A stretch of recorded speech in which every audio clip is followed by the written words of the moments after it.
I wanted to discuss, I took the head off this machine, measured the presser, actually this is the needle bar, the presser bar specs, have those documented now, so I'm almost thinking I can just have a dedicated head with the Senior, if not a machine, with the Senior presser bar, so I can have that low shank, I think, foot.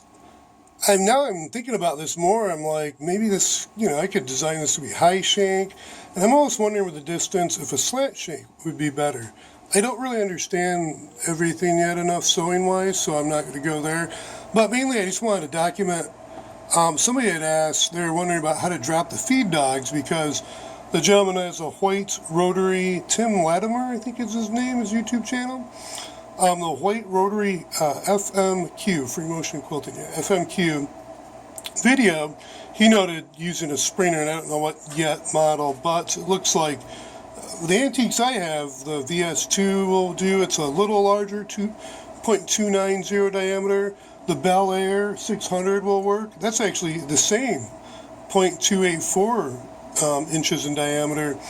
Lengthwise, though, the others are a little longer, so I don't know about cutting, shorting. Another gentleman noted, I forget the cat's, I forget his name. He was the only one who had the, what was that, the tension spring removal, adjustment, cleaning video. But anyways, back to the, what I wanted to show now. Somebody had asked about with the free motion quilting, how do you drop the feed dogs? Well, you can't, but there's a screw right here, as Tim Latimer mentioned.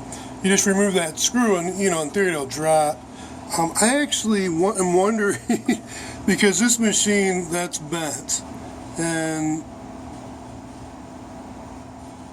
it doesn't look too beat up, but it does look a little beat up.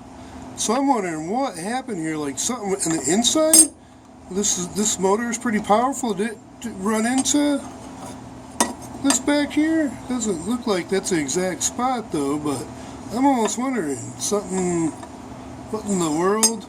Maybe they're trying to drop the feed dogs or something. I don't know. Doesn't really match up the exact spot, but yeah, it actually is. So I wonder if it ran into and bent that or whatever. But anyways, they couldn't get the feed dogs out or whatever, but it just kind of jams, so you just kind of wiggle it, and you move the plate, the two screws, and that comes off. Now I'm wondering also on this, I want to look at the other ones, these screws that are used for here on that plate. I almost think this newer model has, and this is this model. This is my newest one, the prettiest too, the best looking at least.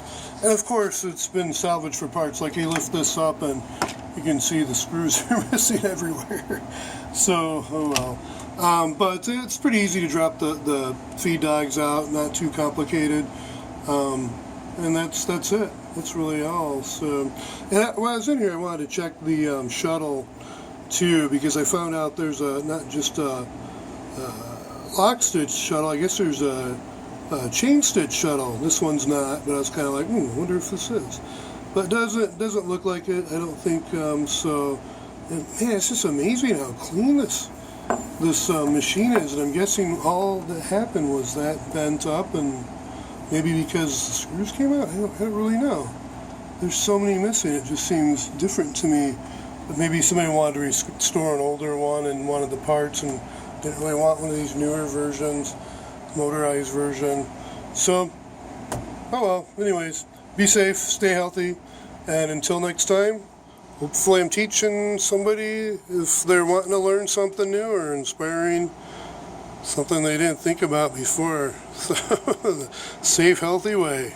Until next time, bye now.